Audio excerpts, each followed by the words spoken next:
de cómo lo reciben. También, como yo decía hace un momento, que se debe permitir que emerjan los sentimientos. Cuando yo estoy confusa, que no acepto, que no sé qué pasó, por qué murió, por qué se fue, en la mañana ni nos despedimos, nos peleamos y ahora ya sé que no está porque pasó un accidente y desapareció, murió. Entonces, es esa sensación de confusión que va a ser de mi vida de aquí en adelante. Es un proceso normal que debemos permitir que ocurra para poder llegar al proceso de la cicatrización. Además, el tema de conservar su energía es importante porque reduce la frustración y aprenderá a ser amable y paciente consigo mismo. Mira, hay personas que llegan un momento a que no quieren sonreír, no quieren echar un chiste, no quieren salir a un lugar porque sienten que están traicionando a su ser querido. Sienten que cómo es posible que no tiene ni un mes, ni un mes y medio o 2 meses y ya yo estoy riéndome con otra persona. Entonces, ese proceso tenemos que irlo superando y es un proceso de aprendizaje, de crecimiento, de cicatrización. Siguiente. Y tenemos que permitirnos cada uno de nosotros. Siguiente, Anita.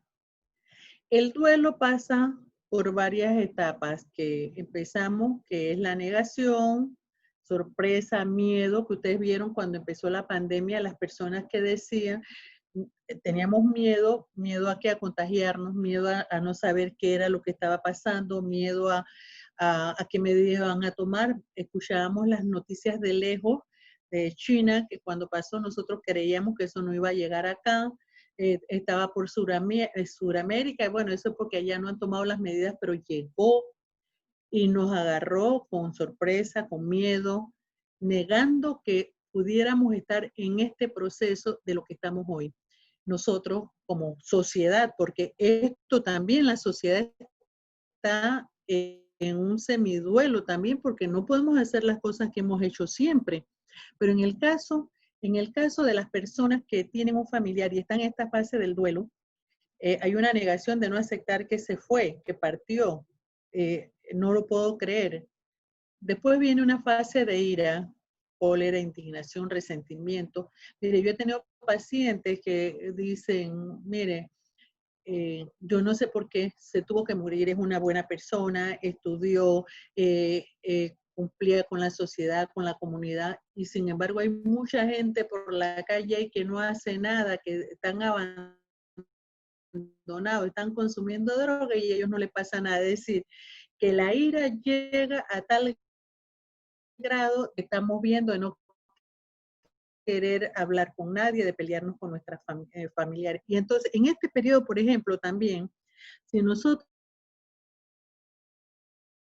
no tenemos que darse o pueden no querer vernos a nosotros por un tiempo. Y tenemos que respetar eso porque esa es su fase. No todas las fases van así, primero la negación, después la ira, después rápidamente en el proceso de depresión. Entonces, y por último, la aceptación de lo que ha pasado. Tengo que seguir adelante. Bueno, yo di todo lo que pude. Después que pase esto, haré todas las honras fúnebres como debe ser. Bueno, entonces se acepta con una tranquilidad, con una paz y se sigue adelante tratando de establecer prioridades. Siguiente, Anita. Bueno, ¿cuáles son las características del duelo? Rápidamente, son inevitables. Todas las personas alguna vez en nuestra vida podemos sufrir un duelo, es decir, todo. Por un ser querido o por una situación, una empresa o el trabajo, mudar, vamos a sufrir. Es decir, no hay un ser humano en la vida que no vaya a sufrir el duelo. Implica dolor y sufrimiento y además, pero esto es importante y este último aspecto es que brinda la oportunidad de crecimiento. No nos podemos quedar en el dolor, no nos podemos quedar en la negación, esto nos da la oportunidad de crecer. Siguiente. Bueno, para poder ayudar a superar el duelo, seguimos, tenemos una serie de rituales culturales. Por ejemplo, hay algunas religiones que celebran la partida de ese ser querido con comida, música, bailando, cantando. Hay otros que son siguen una serie de pasos más establecidos, más, como nosotros decimos, más rígidos. Si ustedes ven la gente a veces no va a la iglesia porque no se dio cuenta de que el sepelio era ese día y anda con una camisa rosada, roja, ¿no? Que van a pensar si llego con una camisa roja, lo que usted va a expresarle es su condolencia a los deudos, pero como el ritual dice que es un color oscuro o un color claro, entonces todos esos rituales son importantes de acuerdo a la cultura de cada uno para uno poder trabajar el proceso del duelo. Por ejemplo, ofrecer a las personas la forma de procesar el duelo es importante. El tema también, por ejemplo, miren, ahora con el tiempo del COVID, ¿qué ha pasado? Que las personas han fallecido y en un principio los funerales se suspendieron o nada más podía ir una persona, 5 personas. Entonces uno se sentía culpable, la familia se siente culpable, primero porque no pudieron ir los amigos y hacerle el ritual, el proceso como estamos acostumbrados, como lo manda la cultura o la religión de cada uno. Entonces, eso demora más la resolución del duelo, porque uno se siente culpable también en esto. También, por ejemplo, la manera en que la comunidad nos ayude es importante porque ustedes saben que los vecinos, los grupos de amigos, las organizaciones también van mostrando ese grado de solidaridad frente a un momento difícil que estoy viviendo. Entonces, es importante que los rituales se vean y se respeten porque puede que no sea el que yo practico o el que yo estoy acostumbrada o el que aprendí, pero cada uno expresa su dolor de acuerdo a cómo fue enseñado y ha ido creciendo. Siguiente, Anita, por favor. Nada más para que reflexionemos en el horizonte. Siguiente. Entonces, ¿qué cambios hay después de la muerte de un familiar? Hay un cambio en las relaciones, fíjense, y esto es importante, en las relaciones, en la rutina, en las responsabilidades, en el empleo, las finanzas. Si la persona que falleció o la persona que hemos perdido es la proveedora, ahí va a haber un cambio importante y va a haber una situación difícil para el resto. ¿Por qué? Porque el que no está ya con nosotros ha sido un proveedor habitual. También el tema es importante aquí, el tema de qué hacer en función de nuestra fe y nuestra espiritualidad. ¿Por qué digo esto? Porque a veces cuando son muertes traumáticas, muertes abruptas o muertes inesperadas que son súbitas, comienza uno a cuestionarse su tema de su fe y la espiritualidad. Hablando de fe y espiritualidad, no son la misma cosa. Cuando hablamos de fe, estamos hablando básicamente de la religión, del Dios que uno cree, y la espiritualidad es un crecimiento emocional un poco más allá que tiene que estar aparte del tema religioso. Siguiente. Siguiente. Ajá. Bueno, ya hablamos de esto. Siguiente.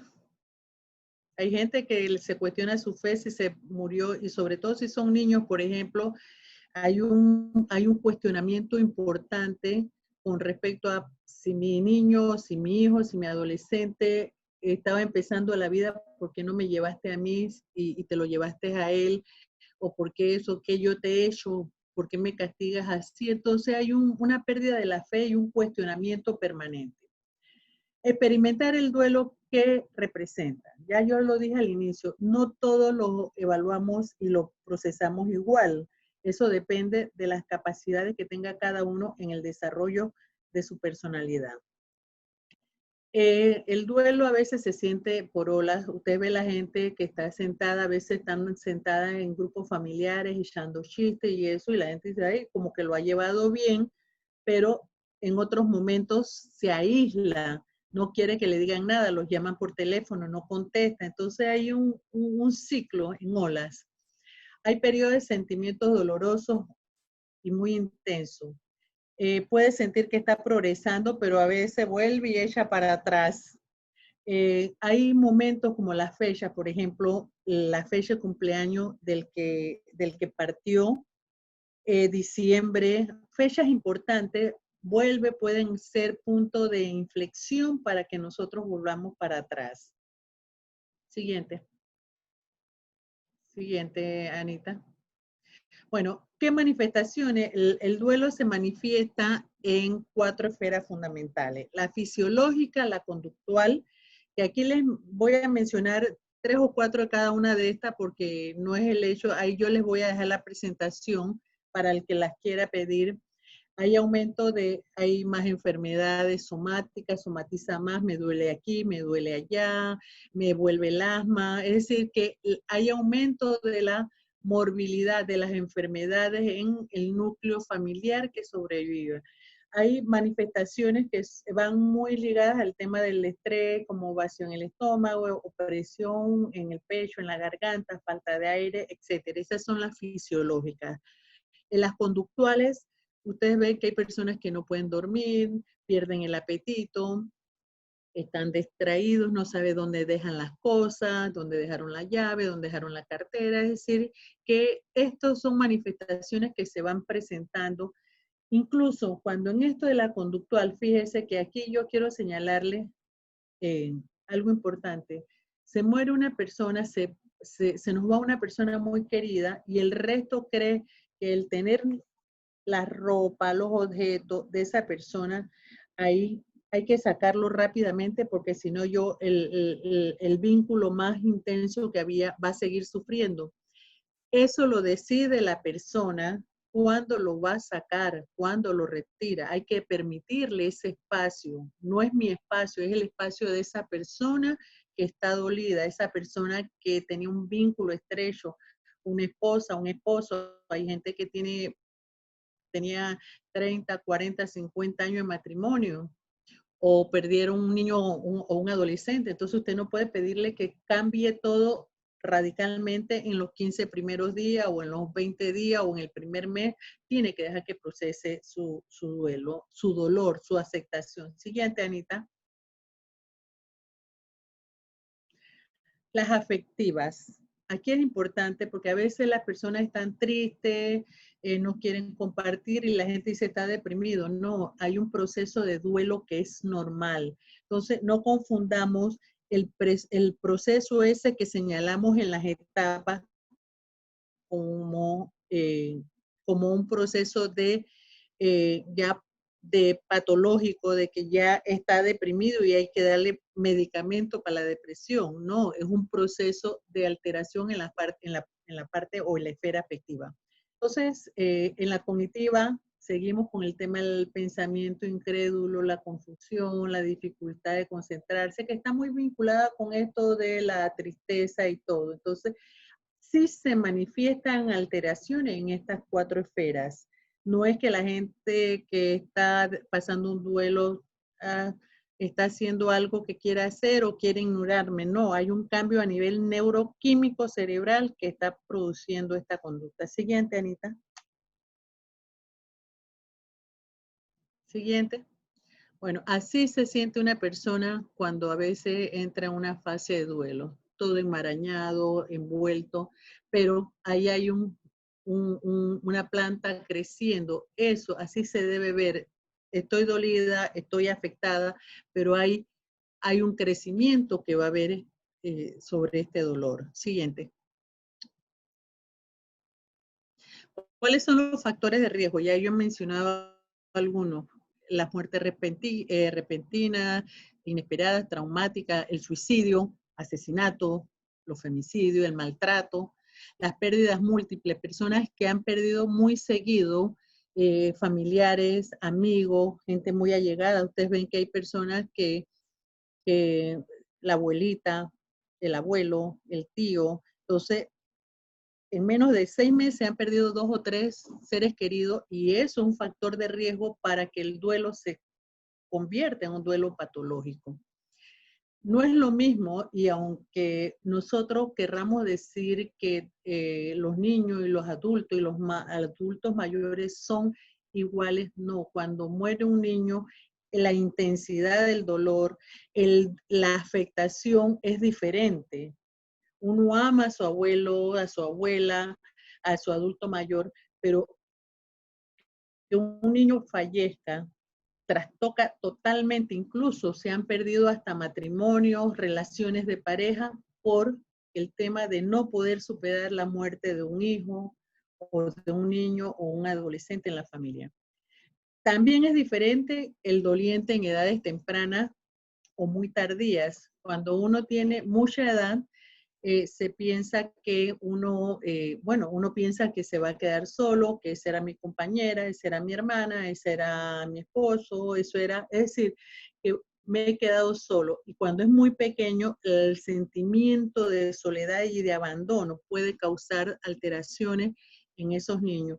¿Y qué tiene que ver eso con nosotras las mujeres? Porque nosotras tenemos que manejar toda esta información para poder lidiar con el resto de los hermanos que están, el resto de los niños que están, el resto de los adolescentes que están en la casa, que puedan sentirse culpables también. Siguiente.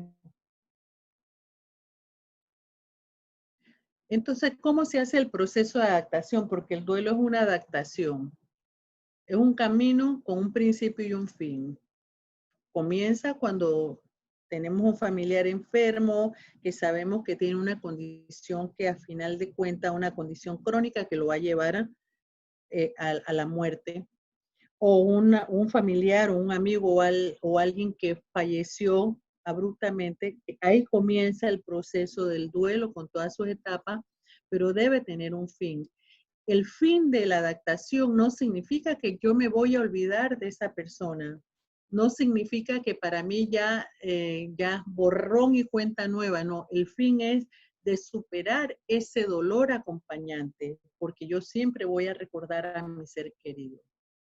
Es un proceso lento, puede ser largo y muy doloroso. En otras personas, en algunas personas, no demora tanto, pero es las características del proceso de adaptación. El duelo, todos los debemos recorrer. A veces hay gente que quiere que le den pastillas para como anestesiarlo y que no se dé cuenta. El ir al cementerio, el ir a la iglesia, al ritual, es parte de la aceptación de la partida del ser querido. Entonces, tenemos que recorrer este proceso, no podemos ocultar. Y a veces a los niños no le dicen porque el niño le va a dar, lo va a afectar. Tiene que ser un proceso de una persona que esté muy ligada a ese niño o a esos niños, que pueda sentarse, tener el tiempo, prepararse para decirle que ese ser querido partió. Porque a veces tendemos a decirle que se fue para el cielo, que está un poquito mal, y entonces en el caso de los niños tienden a pensar que los han abandonado, que les pegaron mentira, y eso genera resentimiento con el fallecido y con la persona que le estuvo diciendo los elementos esto. Siguiente. Ya había dicho el tema del deshacer poco a poco el vínculo intenso, no el recuerdo y el amor que se tiene por la persona que se va o el que fallece. Jamás vamos a olvidar eso porque todos los que hemos tenido una pérdida sabemos que lo recordamos, pero lo recordamos de una manera diferente. Entonces, ¿cuáles son nuestras recomendaciones para esto? Brindar apoyo emocional, fomentar el respeto y la tolerancia. Si yo quiero llorar o si me siento con muchas ganas de llorar, no le digan a la persona que no llore, que sea fuerte, no, déjenlo que exprese sus sentimientos, que llore. Esa es una manera de hacer catarse, una manera de liberarse de su dolor. Entender y aliviar los síntomas. A veces la gente dice, me duele el pecho, me siento con falta de aire. Entonces, ofrézcale un vaso de agua, esté ahí, haga una compañía y reforzar el tema de la autoestima de la persona, porque a veces uno no quiere ni levantarse de la cama, no quiere bañarse, no quiere. Entonces uno hace ese proceso de acompañamiento. La red de apoyo más cercana es ese proceso de acompañamiento. Entonces, a veces, miren, validar el duelo. Ustedes van a ver que a veces uno ve que no, esto lo vas a pasar, lo vas a superar, mira, y comienza a ponerse de ejemplo uno. No, el que está dolido no le importa el dolor que usted sintió, es decir, perdón que lo diga así, pero en ese momento el doliente está tan inmerso en su proceso de adaptación que el decirle a usted que usted pasó, que usted lo tuvo, tuvo que ser fuerte y se iba adelante, en ese momento no lo ayuda mucho, sino al contrario. Usted puede estar con ellos ahí en ese momento, saber que tienen un acompañamiento y eso es muchas veces más que suficiente. Siguiente, Anita. Entonces, el apoyo emocional, como les decía, puede ser de la familia, de las amigas, de los compañeros de trabajo, y no necesariamente tiene que ser tan físico, porque el COVID nos ha obligado a nosotros a hacer otras cosas, a acompañarnos a través de las redes sociales. Esto de la plataforma virtual, las plataformas Zoom y todas las que han aparecido han sido una necesidad y una oportunidad. Entonces, ese apoyo emocional tenemos que brindárselo a los dolientes a través de esto y escucharlo más y hablar menos. Se dice que en este proceso del duelo, los dolientes deben hablar un 80% y los que lo acompañamos debe ser un 20%. Siguiente. Entonces, eh, yo les decía el tema de no permitir que expresen sus emociones. Entonces, eso no es correcto. Cuando uno llora, cuando uno habla, cuando uno grita, dice lo enojado que está, uno libera, libera estados de ánimo importantes que me permiten a mí seguir. Siguiente, Anita. Entonces, el respeto, no comparar las situaciones, no predisponerse con los dolientes, no perder el control y no ser agresivo. Muchas veces, ponme la siguiente, muchas veces uno le está diciendo, estamos aquí contigo y la persona llora, está brava, y entonces uno se enoja. No, uno está ahí para acompañar, uno no está para que la persona cambie de conducta, uno está acompañando. Por eso es un acompañamiento importante y aunque no sean especialistas, es un acompañamiento terapéutico. Este punto de entender y aliviar los síntomas es importante. Todo el que está viviendo un duelo tiene que saber que esto no es una debilidad.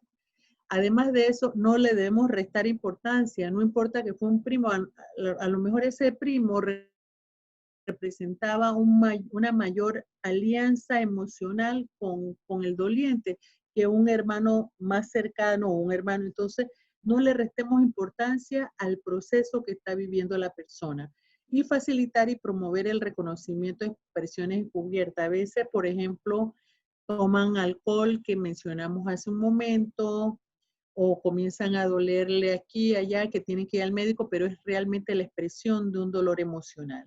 Cuando nosotros somatizamos mucho, es decir, al somatizar que me duele el cuello, me duele la cadera, me duelen los pies, no tengo falta de aire, estamos somatizando algún tipo de emoción. Siguiente. Entonces, reforzar la autoestima, que es parte de lo que nosotros hemos dicho, insistir, que cuenta con el apoyo familiar y que es importante que su vida comience a normalizarse en algún momento. Acompañarlo es hacer un proceso de ese acompañamiento. Esta es una palabra clave. ¿Por qué digo esto? Porque a veces nosotros con los grupos de mujeres, cuando están eh, y que pareciera mentira, pero en el concepto de la salud mental, el síndrome de la mujer maltratada, que cree que ella tiene la culpa de lo que le ha pasado y de cómo la han tratado, le duele no tener a esa pareja, le duele no tener esa relación. Entonces, tenemos que ayudarla a ella en ese momento a que normalice un poco y llevarla también a su proceso terapéutico, porque ese es otro tipo de duelo que tenemos que trabajar de una manera diferente.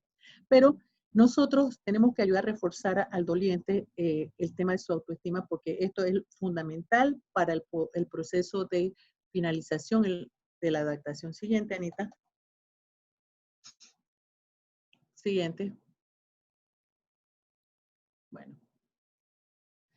¿Qué debemos hacer? Buena comunicación, escuchar más, hablar menos, respetar su forma de expresar dolor, prestarle apoyo indefinidamente. Miren, a veces la gente no quiere hablar del que partió, del difunto, pero hay que sacar las fotos, hay que hablar de los chistes, de las cosas que hizo, hay que compartir eso. Esa es parte de la superación de este duelo y de esta adaptación. ¿Por qué lo voy a recordar triste? Estuvo en la cama, no le pude agarrar la mano, pero oye, viví 30 años con ella o con él, 50, los años que sea, y la pasamos bien, tuvimos muchos momentos alegres, recrear eso para poder seguir adelante. Siguiente. Yo creo que estamos ya, establecer contacto físico, esto es un tiempo normal, porque ahorita ustedes saben que estamos nosotros en esta fase de distanciamiento físico, pero el contacto puede ser a través de las redes, de los chats, una llamada telefónica, mandarle un mensaje, una videollamada. Es decir, es importante esto. Miren, no lo dejemos para después. A veces, no, yo llamo mañana, no, yo le aviso mañana. No, esto es importante porque uno no sabe realmente el tormento que está llevando cada uno. Como yo les dije hace un momento, el duelo, cada persona lo lleva de manera diferente. Aunque sean las mismas etapas, pero cada uno lo asimila de manera diferente. Evitar que tomen decisiones importantes, quiere cambiar la casa, quiere venderla, quiere dejar el trabajo, quiere acabar, no seguir con el negocio. Es decir, esas decisiones deben de sugerirle que se dejen para más adelante, porque como está dolido, aunque sea la decisión correcta, no es el mejor momento para tomar una decisión. Siguiente.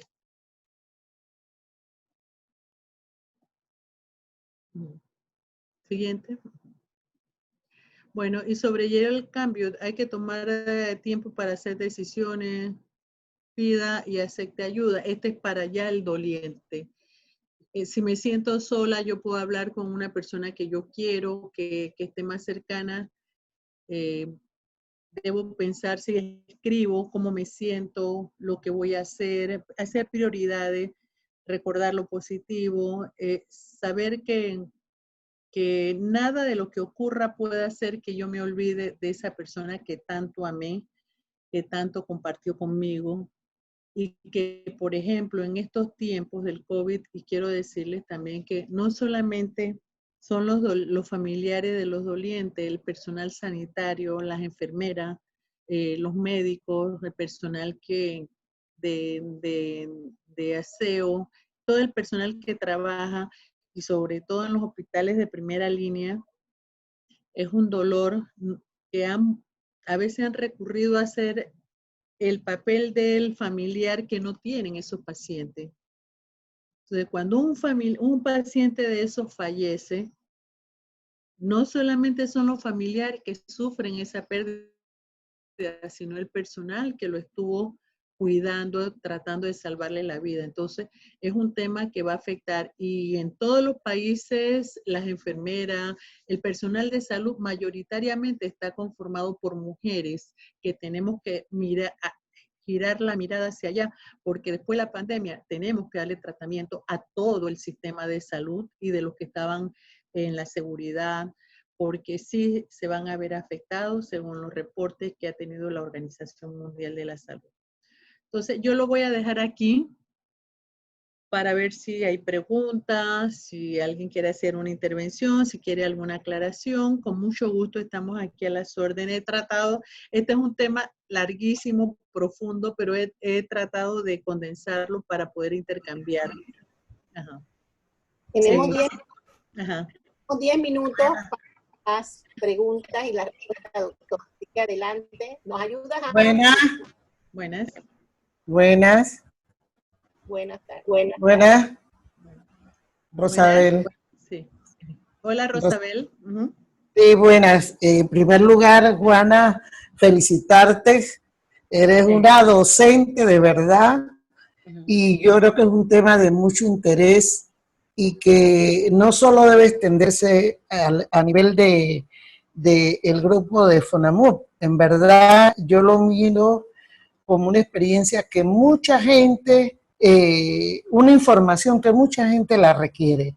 Y cuando iniciaste el tema, yo normalmente no soy una persona que me deprimo fácilmente y que a pesar que soy bien callejera y que no hacía oficio, todo esto también ha ayudado a tener algunas cosas positivas. Por ejemplo, en mi caso, aprender a ocuparme de algunos oficios, enseñarle a Carla, convivir más y tener, a pesar de que yo me comunico mucho con mi hija, mucha más comunicación, porque la convivencia diaria en momentos como este no es fácil. Y por otra parte, decirte que sí, el tema del duelo no solamente es porque una persona se muere, y yo lo voy a decir, mi experiencia a mí me golpeó muy fuerte. Yo dejé de ver videos, yo pedí que no me mandaran nada de eso, que aparecía en principio, y una de las cosas que más me golpeó fue ver gente que moría sola, sin poderse despedir. Pensaba en función de la persona y la que estaba en ese estado y la persona, la familia, ¿verdad?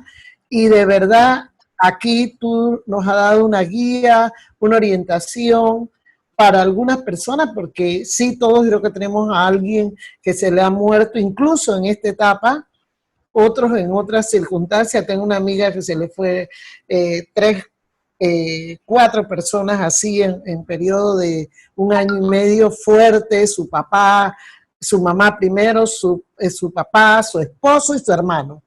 ¿Y cómo lo hace? Bueno, como decías tú, muy importante la fe, la espiritualidad, la compañía, el escuchar más que el hablar, como decías tú, y te agradezco de verdad una tremenda conferencia. Te felicito.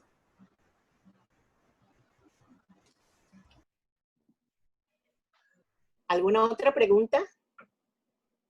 Linda, soy Dilia y quería no preguntar, sino hacer un comentario. Primero que todo, pues darle las gracias a la doctora, y como siempre, fabulosas sus conferencias, mi querida profesora en la ULACID.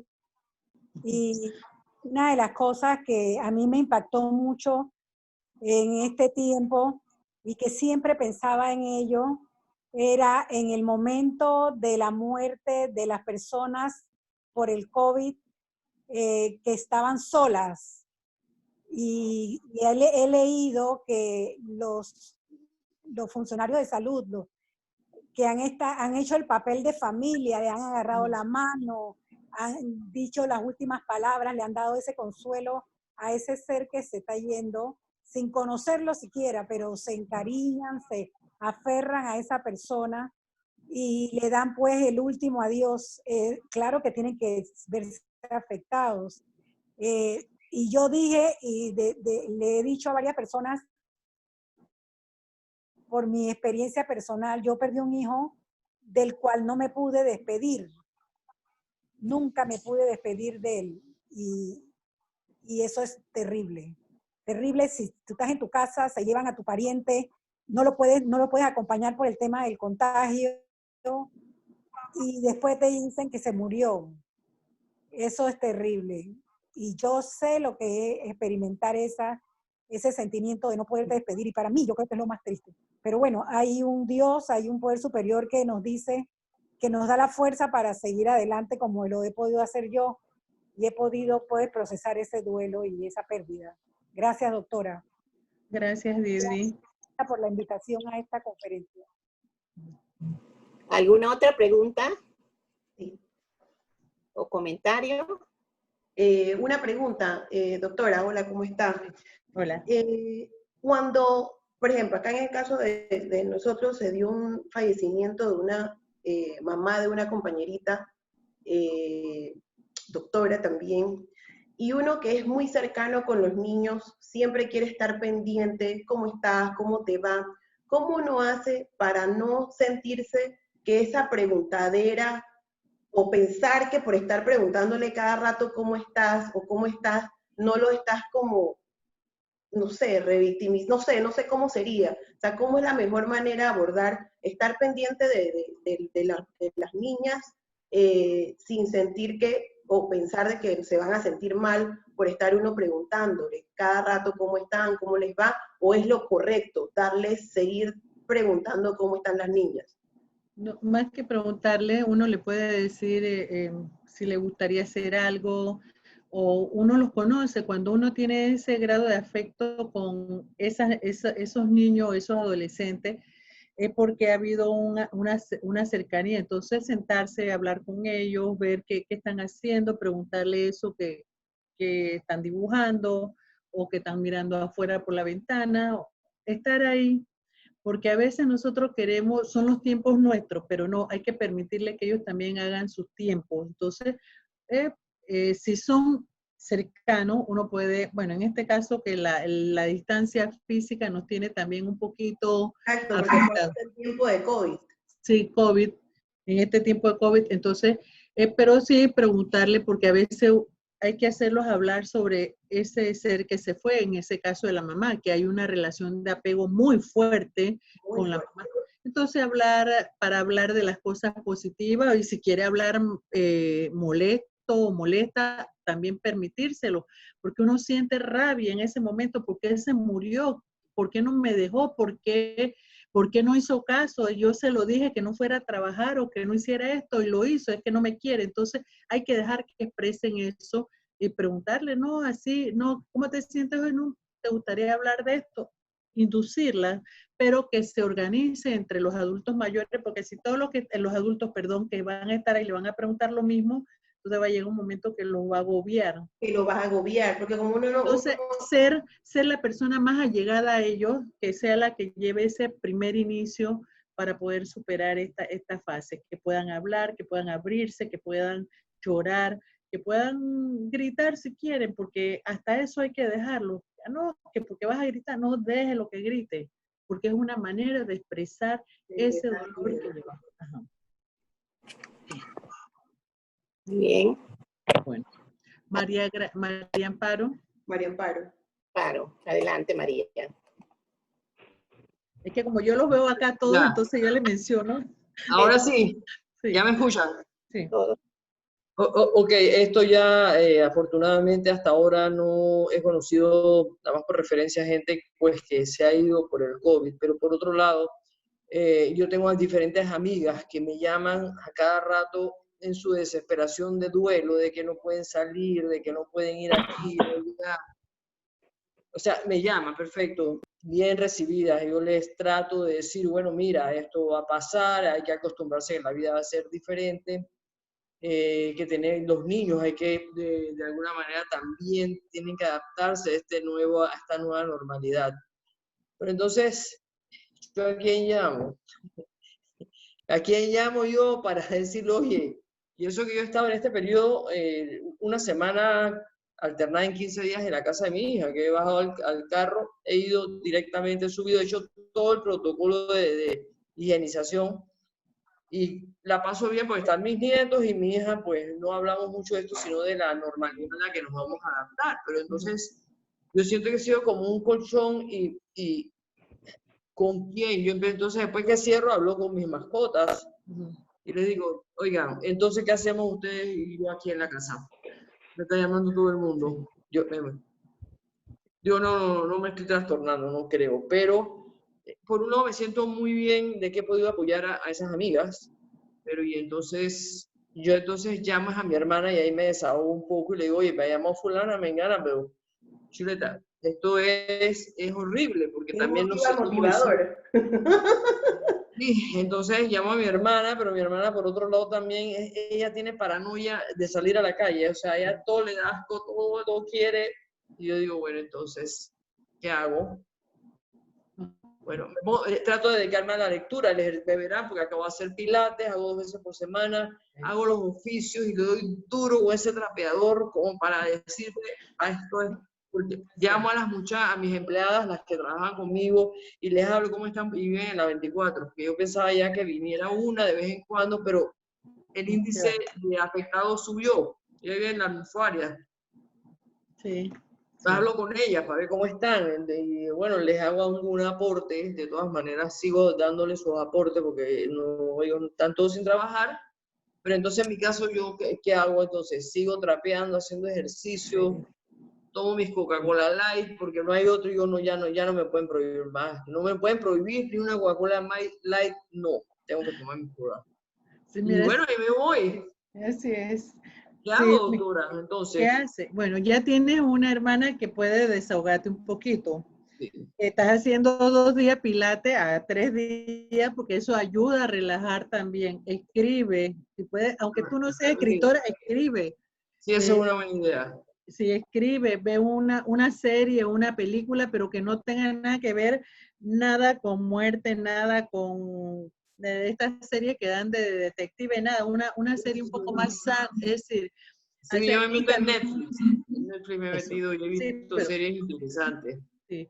Eso pues, y lo otro es que también cuando te sientas muy agobiada y que sientas que no puedes, tú haces un alto, porque no puedes seguir escuchando, porque entonces tú ayudas a los demás y quedas tú plateada. Entonces, bueno, tienes a la doctora por ahí cerca también que puedes consultarla, ¿no? Gracias, Rick. Sí, Gracias. pero sí, hay que hacer otras cosas porque ahí hablamos de la espiritualidad, que no es parte de la religión, es parte de eso, de hacer nuevas Claro. cosas, de recrearnos. Hay gente que ha dicho que, bueno, ya vamos a ser nueva gente, nuevas personas. No, Ustedes han visto, estoy convencida que no. tienen que pasar muchas cosas, eventos importantes para que uno haga un cambio, porque usted ha visto los supermercados, ha visto la calle, ha visto los buses, es decir, por más que estemos diciendo que el acercamiento puede repetir los rebrotes, pero bueno, pero tenemos que cuidarnos. Entonces yo sigo insistiendo, yo no soy el mejor ejemplo para los ejercicios de bajar de peso, pero bailo, camino, y les voy a confesar aquí a ustedes que yo admiro, con esta pandemia, admiro más a las amas de casa, esas que dicen que no hacen nada. Dios mío, eso uno termina sudada, no quiere hacer, tú trapeas y al rato tienes que volver a trapear. Cocina, tienes que fregar, tienes que volver a lavar, es decir, no, ¿qué va esto? El que diga eso de la se estresa de uno. nuevo, por favor. Sí, sí, uno queda cansada, muy que, cansada.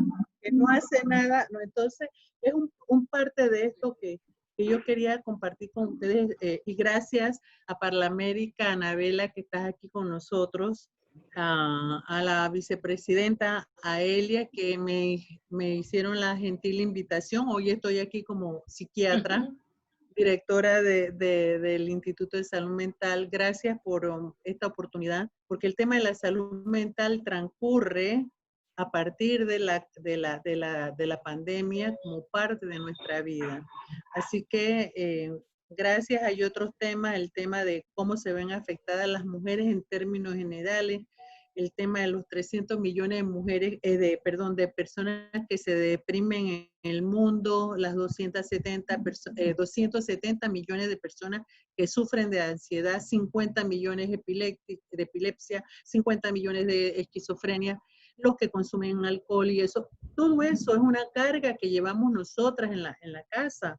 Además que las que trabajan formalmente y además tienen que hacer cosas en la casa, el desgaste físico, emocional y laboral también, porque cuando uno llega al trabajo uno a veces llega cansado.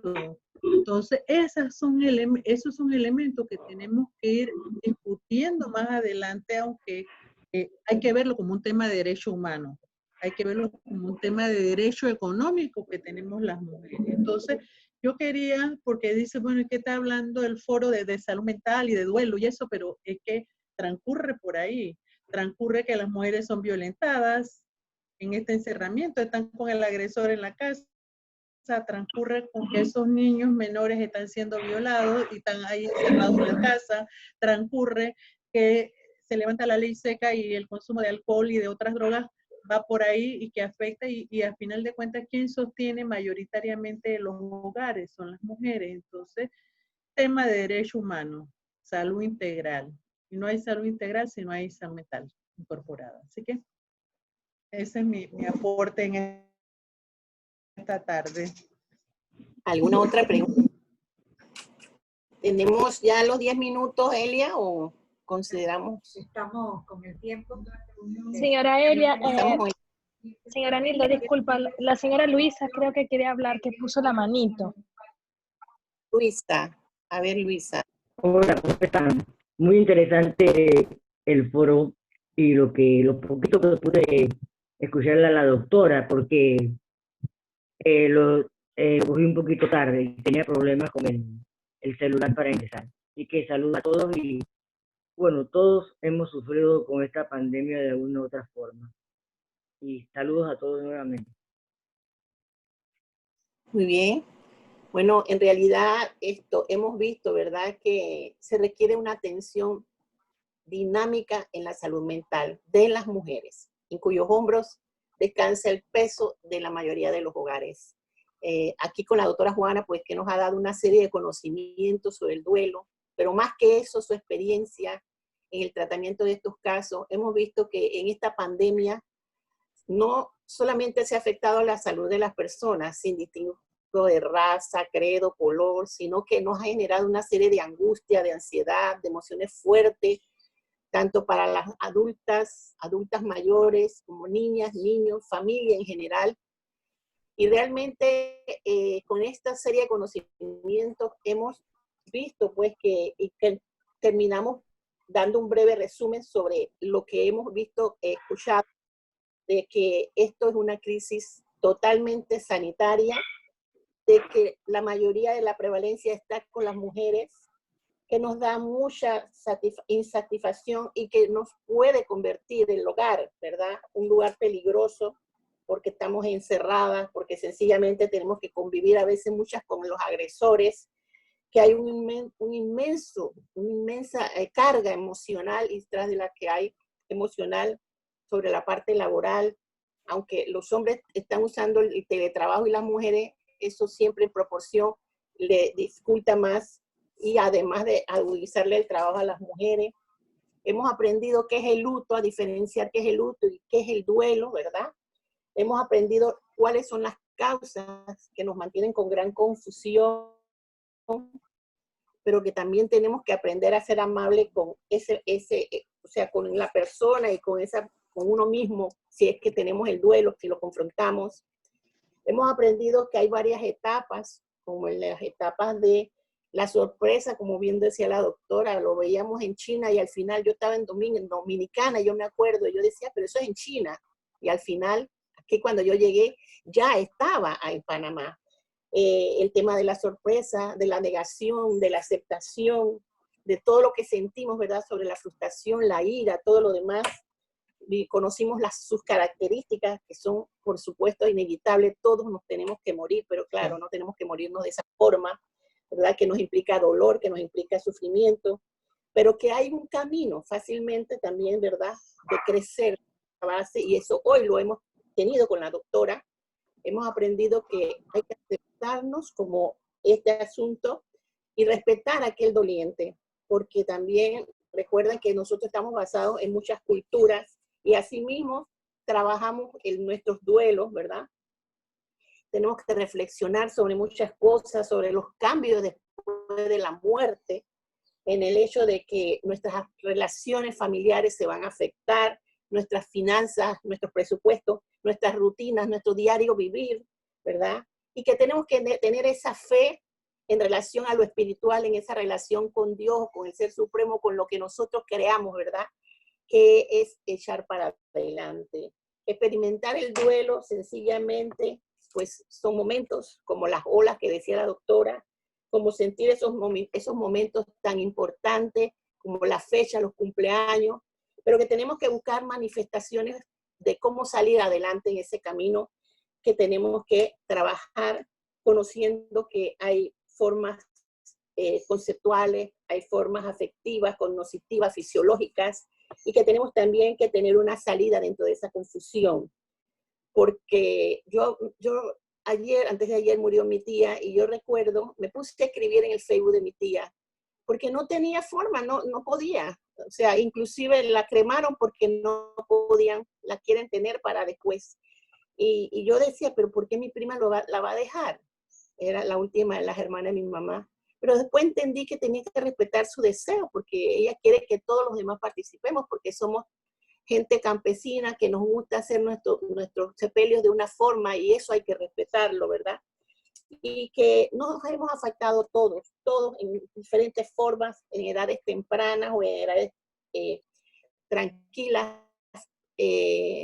un poquito más cuando la tercera edad, pero que también hay que tener ese proceso de acompañamiento, aunque no seamos, ¿verdad?, psiquiatra médica como la doctora, aunque no seamos trabajadoras sociales, aunque no seamos psicólogas, aunque somos familia, somos amigos, y es una forma de dar rapport a aquel que te lo está necesitando. Pero somos mujeres políticas y eso es lo que no podemos olvidar, ¿verdad? Tenemos que encontrar ese paso de no ignorar sistemáticamente que las mujeres tenemos muchas dimensiones, muchas esencias dentro de la atención de nuestra familia, dentro de la atención de nuestro hogar y que nos lleva pues a aumentar más ese temple. Definitivamente, doctora, con todo esto que usted nos ha dado, yo creo que nosotras las mujeres vivimos en pandemia, porque la verdad es que ha sido muchas cosas. Nosotros como mujeres, pues tenemos que reforzar que hay mujeres, hay víctimas dentro de la violencia y eso es parte de lo que la doctora también citó. Hay casos que se han incrementado a través de las llamadas del INAMO, a través de las llamadas del 104. Ese sería un tema bien interesante que podamos nosotros después hablar sobre eso. ¿Qué tenemos que hacer? Algunas aplicaciones de enfoque de género, de esa interseccionalidad en las políticas públicas que son necesarios, que se permita internalizar todos esos impactos sociales en esta crisis y definitivamente diseñar estrategias en esta lucha conjunta para garantizar esa protección de toda la sociedad.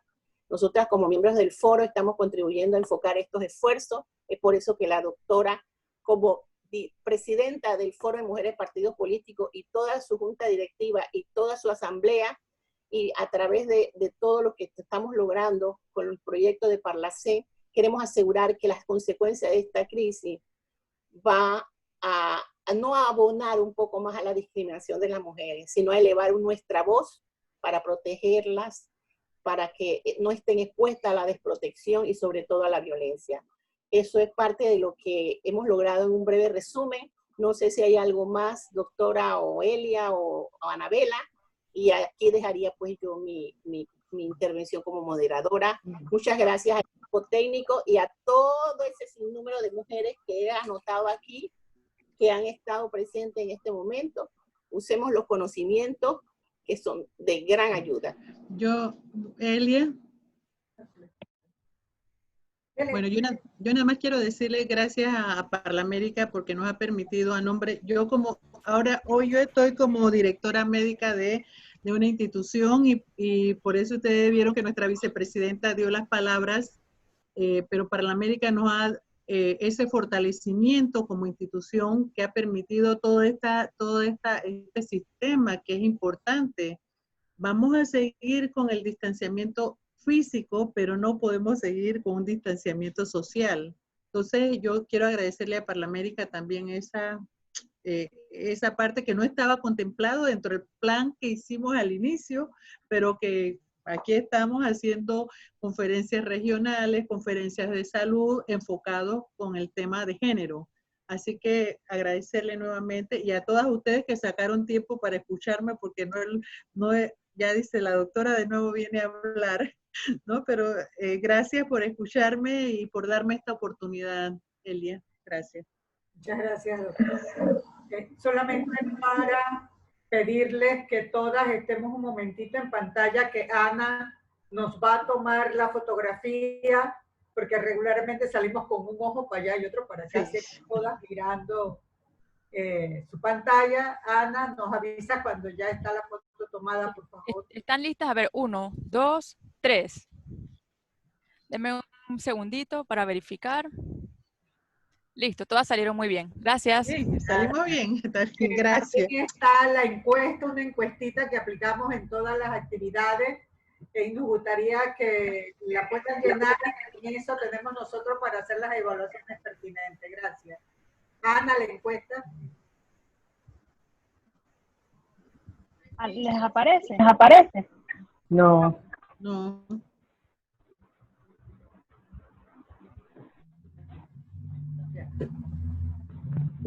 Ya.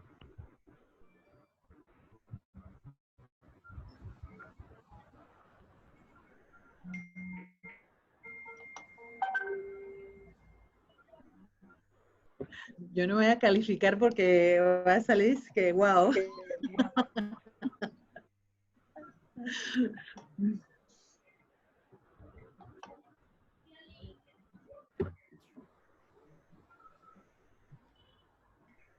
A tiempo para su reunión, doctora. Sí, gracias. Muchas gracias porque tengo reunión ahorita. Oye, no, así que voy a ponerme mi mascarilla de nuevo. Bueno, hasta luego. Se les quiere. Chao. En doctora.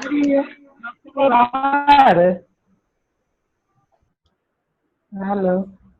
Dime, Elia, dime, Rosalía. yo no puedo bajar de la segunda. La vez pasada me pasó lo mismo. De la segunda pregunta. Tienes que mover el cursor de tienes, no sé, cómo es tu computadora o desde dónde estás.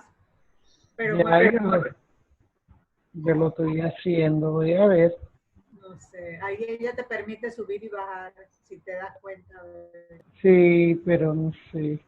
Voy a ver. Hasta luego. Bueno.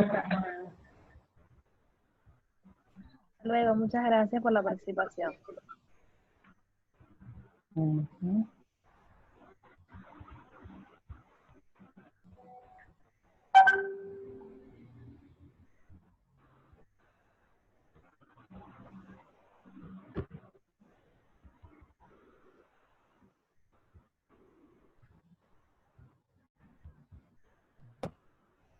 Elia, Dígame. mientras la votación todavía no cierra, ¿no?